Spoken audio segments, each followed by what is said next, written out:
Oke teman-teman, balik lagi dengan saya Fikri Daud. Seperti biasa saya akan berikan soal sepak bola Indonesia dan juga tanggapan komentar dari netizen soal sepak bola tanah air. Seperti apa tanggapan mereka? Mari kita simak sama-sama. Let's go. Jangan lupa subscribe.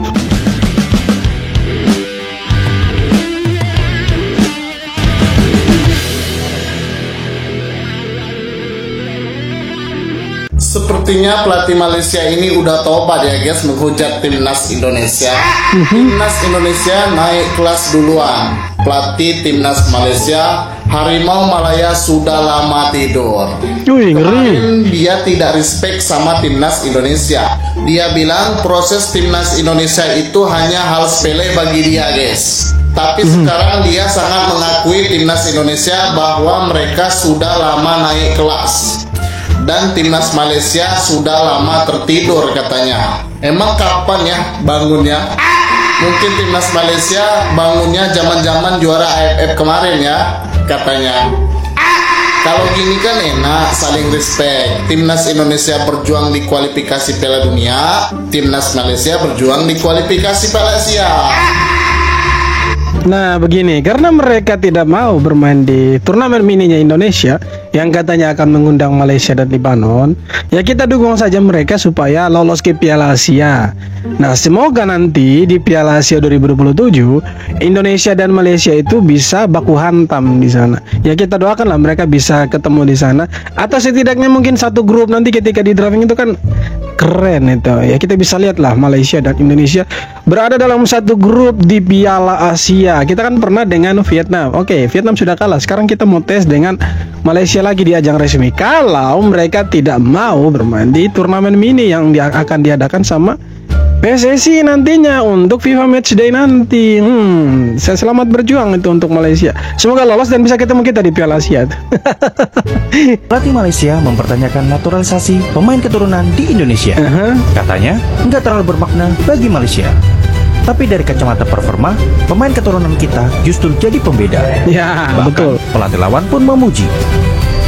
Indonesia kini masuk ronde ketiga kualifikasi Piala Dunia 2026.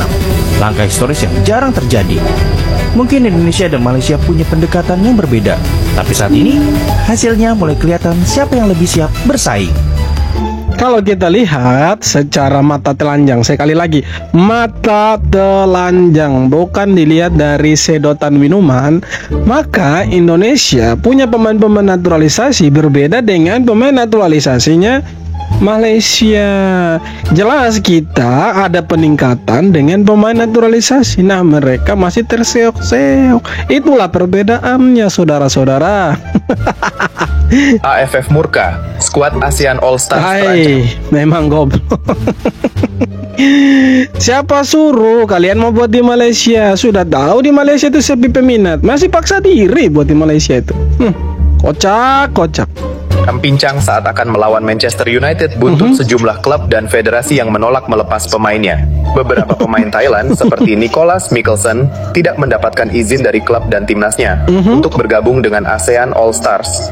Dua pemain Indonesia, Asnawi Mangkualam dan Muhammad Ferrari, juga diragukan bisa membela ASEAN All Stars. Nah, makanya apalagi jika Asnawi dan Ferrari dipercaya pelatih timnas Indonesia, Patrick Kluivert, untuk masuk skuad dalam dua laga terakhir grup C putaran ketiga kualifikasi Piala Dunia 2026.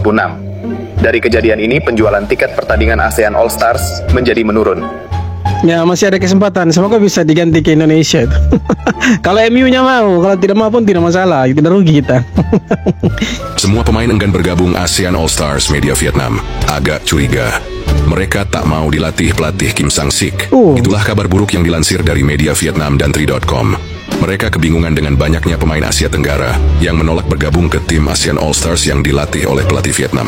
Setidaknya dari 17 pemain, saat ini hanya tersedia 14 pemain, dan itu pun bisa saja ada yang menolak bergabung lagi. Media Vietnam itu menulis mengapa sejumlah bintang menolak bergabung dengan pelatih Kim Sang-sik melawan Manchester United. Thailand, Indonesia, dan Malaysia satu persatu bergegas tarik mundur pemain bintang mereka dari panggilan ASEAN All Stars, imbuhnya. Masalahnya begini, negara-negara yang ada sekarang ini yang ada pemainnya itu masuk dalam daftar di ASEAN All Star, Ya ada beberapa Malaysia, Indonesia, sama Vietnam itu kan lagi sibuk untuk kualifikasi Piala Asia itu dengan Piala Dunia. Nah kalau bermain di sini di ASEAN All Star itu rentan cedera. Nah pemain-pemain pentingnya mereka ya harus ditarik. Malaysia saja tarik itu pemain-pemain pentingnya mereka. Sergio Aguero itu kan ditarik gitu. Kenapa kita harus kasih pemain-pemain terbaiknya kita? Kan begitu. Lagian juga ngapain bikin itu kan tidak menguntungkan buat negara-negara lain.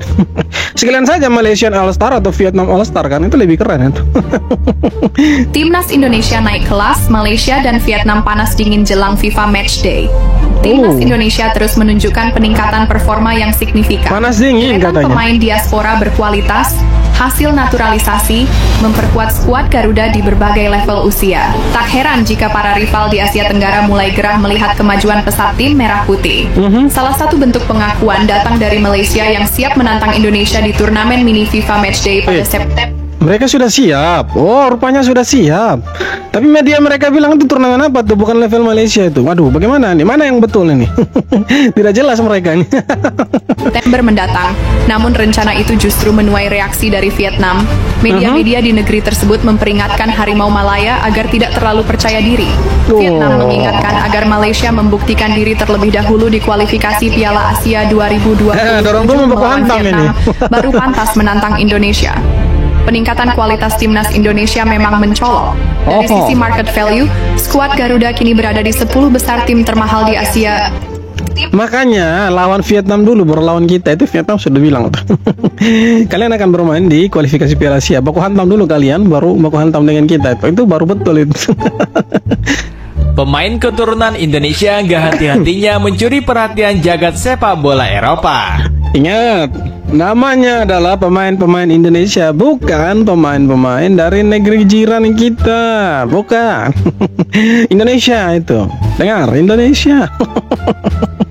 Kali ini giliran Eleanor Renders yang unjuk gigi bersama Pexwall. Winger berdarah Maluku ini baru saja tampil gemilang di lanjutan era divisi kontra Nek Breda. Dirinya menjelma jadi tumpuan utama tim besutan Johnny Johnson berkat pergerakannya di sisi kanan. Keren. Bahkan adik Tinjani Renders ini berpeluang besar menutup laga dengan catatan 3 asis. Sayangnya 3 umpan matang Eli gagal dimaksimalkan rekan satu timnya yang menebak asal-asalan. Meski begitu, pemain 24 tahun tersebut tetap gembira bisa mengantarkan timnya meraih kemenangan. Pelatih Johnny Johnson juga mengaku terpukau dengan perkembangan pesat Eli. Sampai-sampai penggawa timnas Indonesia itu digadang-gadang bakal jadi starter utama untuk musim depan. Nah, itu yang kita harapkan, pemain-pemain yang kita bisa dapat menit bermain yang reguler itu di Eropa. Itu kan keren itu. Ingat, Indonesia bukan yang di sana itu. Jersey apa? Jersey kuning. Bukan mereka ya, ingat saudara-saudara, bukan jersey kuning. Ini jersey merah putih nih. Kabar mengejutkan, FAM Malaysia disebut bersekongkol dengan Cina karena nekat gelar laga ASEAN All Stars 6 hari sebelum laga Indonesia melawan Cina. Tujuannya bikin timnas Indonesia kehilangan fokus dan lelah karena harus kirim pemain utama. Rencana jahat ini bikin publik geram, PSSI langsung ambil sikap tegas dengan tidak kirim pemain inti. Kabar mengejutkan. Wah. Gimana ini? Semoga tidak benar ini. Tapi kan kita punya pemain-pemain keturunan kan tidak bermain itu di ASEAN All Star itu. JHS tidak mungkin, ya kan? Messi Ligers tidak mungkin. Tom Hayat tidak mungkin. Kevin Dix tidak mungkin. Oleh Romania apalagi, Marcelino apalagi, tidak mungkin itu. Terus yang bermain di ASEAN All Star siapa? Ya orang Malaysia dan Vietnam saja, Thailand, Timor Leste, Laos, Kamboja, ya kan. Biarkan mereka saja, untuk Indonesia janganlah, tak usah terlibat itu. Tidak menguntungkan juga buat kita. Bodoh amat lah, part setan. Bodoh amat. Demi bisa menyanyikan lagu Indonesia Raya, pemain naturalisasi ini usaha latihan dari YouTube, yaitulah yang dilakukan oleh Joy Pelupesi. Berbeda dengan pemain-pemain dari negeri seberang yang kalau lagu kebangsaan mereka itu diputar, dinyanyikan, mereka diam seperti patung kura-kura itu.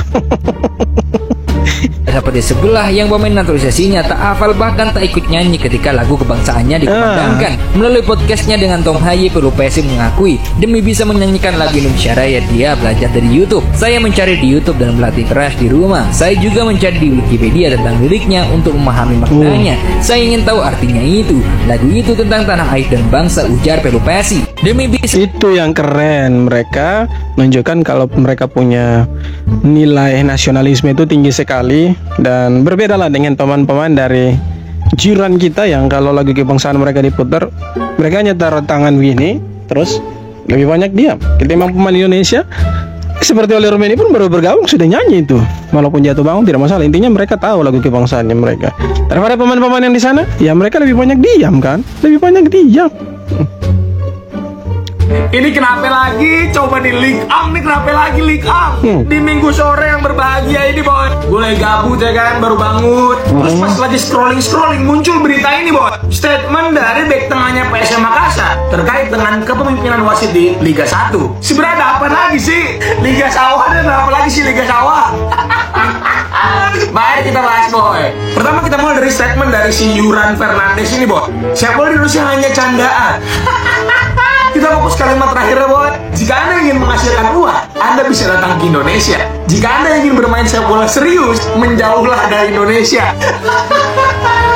Kan gue udah bilang, ini Liga Sawah kagak usah ditonton.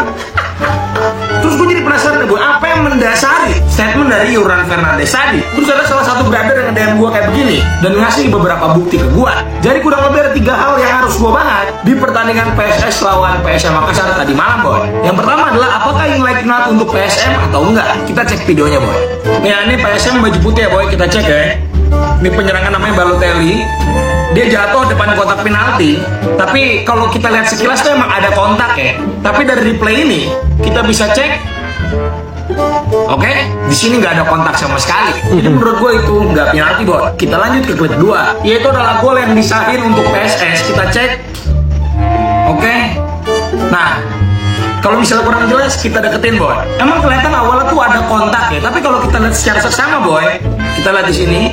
Nah, pemain PSM ini kaki nyangkut di badan pemain PSS, boy. Tapi emang ada sedikit kontak dengan tangan tuh ya, kelihatan ya. Kontak tangan yang menurut gua ya ini 50-50 ya, bisa jadi foul, bisa jadi enggak nih dari pemain PSS ini tuh ya, tuh kelihatan tangannya tuh. Oke lah, kalau tadi tuh masih 50-50 ya. Tapi menurut gua ini paling gong, boy. Ini benar-benar kontaknya minim banget. Ada body charge sedikit dari pemain PSM ini yang harusnya jadi gol untuk PSM dianulir, boy. Dan hasilnya PSS menang 3-1 lawan PSM Makassar. Di sini sekali gua tekankan ya, gua tidak dukung tim apapun di Liga Sawah ini. Ini jersey yang gue pakai bukan jersey Persis Solo, bukan. Tapi memang menurut gue ada beberapa hal yang sangat janggal sekali di pertandingan tadi. Karena setelah gue lihat klasemen League A, kalau misalnya PSS nggak menang di pertandingan tadi, mereka pasti degradasi, boh. Cuma ya balik lagi nih, siapapun fans PSS di luar sana pasti akan membela timnya. Begitu juga fans dari PSM. Cuma kalau dari tanggapan gue nih, emang match ini harus diinvestigasi menurut gue. Ayo PSSI buka mata, PSSI. Alah, PSSI mana ada.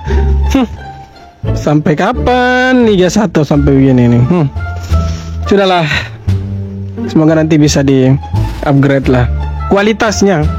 Media Cina curiga Jepang akan bantu timnas Indonesia lolos ke Piala Dunia 2026. Loh, kok sampai curiga? Yaps, media Cina yang bernama Sohu itu menuding jika nantinya timnas Indonesia akan dibantu oleh timnas Jepang untuk lolos ke Piala Dunia 2026. Dan tudingan tersebut bukanlah tanpa alasan, karena Jepang yang sudah dipastikan lolos ke Piala Dunia diprediksi akan bermain santai saat menjamu timnas Indonesia di kandangnya besok. Sama seperti contohnya ketika Jepang melawan Arab Saudi kemarin, sangat terlihat jelas skuad Samurai Biru tampil santai dan tidak ngotot. Ucap media Cina ini, guys. Apalagi timnas Cina di klasemen sementara saat ini itu memang posisinya sangat tidak menguntungkan. Apalagi jika besok timnas Indonesia mampu mengalahkan Cina dan ketika laga terakhir kita mendapatkan poin di kandang Jepang, maka peluang timnas Indonesia minimal untuk lolos ke ronde keempat itu sangat terbuka lebar. Jadi apakah kalian setuju kalau Jepang akan bantu timnas Indonesia untuk lolos ke Piala Dunia sesuai yang dituding oleh media Cina ini? Mau bantu atau tidak bantu, kita akan tetap fight. Tapi kalau kita berkaca dari pertandingan sebelumnya, memang antara Jepang dan Arab Saudi, mereka ya kalau kita lihat Jepang main aman karena mereka tahu mereka sudah lolos. Ini ngapain harus terlalu ngotot kan? Nah, Arab Saudi mati-matian nyerang tapi sama saja buntu. Nah, Jepang mereka lebih santai, lebih enjoy, menikmati pertandingan, dan apapun hasilnya mereka tidak peduli karena mereka sudah dipastikan lolos itu. Nah, untuk Indonesia semoga bisa kasih kalah Cina dan bisa imbang lah lawan Jepang, atau setidaknya kita bisa kasih kalah mereka 1-0. Semoga lah. Malut United gagalkan Persib Bandung juara di Maluku. Yakub Sayuri bersaudara malah kena serangan rasis. Yaitulah yang dialami dua pemain timnas Yakob dan Yanse. Usai membantu Malut mengalahkan Persib 1-0 sekaligus menunda pesta juara Persib. Mereka kena serangan rasisme. Nampaknya serangan rasis ini pun berasal dari fans lawan. Ada yang nyebut Yakob dengan emot yang tak pantas, mengatainya dengan kata-kata yang kotor dengan penuh dendam. Bahkan ada yang memberi emot dari tengah sampai mengatakan agar kaki Yakob patah. Kalau terus-terusan gini, sampai kapan liga kita akan maju? Kalah sih kalah, tapi jangan rasis, ya kan? Kita SDM-nya harus tinggi dong. Sepak bola ini kita sudah maju timnasnya, masa supporternya SDM-nya masih rendah? Pakai rasis-rasis segala. Jangan pakai rasis. Kita harus berkaca dari ya fans-fans di luar lah. Mereka walaupun timnya kalah, kita lihat kemarin kalau tidak salah RB Leipzig lawan Bayern Munchen kalau saya tidak salah. Kalau tidak salah, itu ada kan Xavi Simons itu justru ditawari itu sama fansnya Bayern Munchen itu untuk masuk ke Bayern Munchen itu. Tapi kan tidak ada rasis-rasis di sana. Harusnya begitu. SDM kita harus tinggi, jangan sepak bolanya sudah mulai maju timnasnya, tapi ya supporternya oknum-oknumnya masih ya, SDM-nya rendah. Ya otaknya di lutut itu. Semoga kedepannya tidak ada lagi lah rasis-rasis seperti itu, karena ya no room for rasisme. Tidak ada ruang untuk rasisme. Semoga kedepannya tidak ada lagi dan ya semua harus menghargai lah. Kalah menang itu sudah menjadi bagian dalam sepak bola. Kalau mau menang terus ya main PS aja. Itu pun kalau jago. Oke teman-teman, jadi itu dia beberapa video tanggapan komentar dan netizen soal sepak bola Indonesia. Seperti apa tanggapan kalian? Silahkan tulis kolom komentar, dan terima kasih banyak sudah nonton video sampai akhir. Yang terpenting jangan lupa untuk subscribe. Thank you.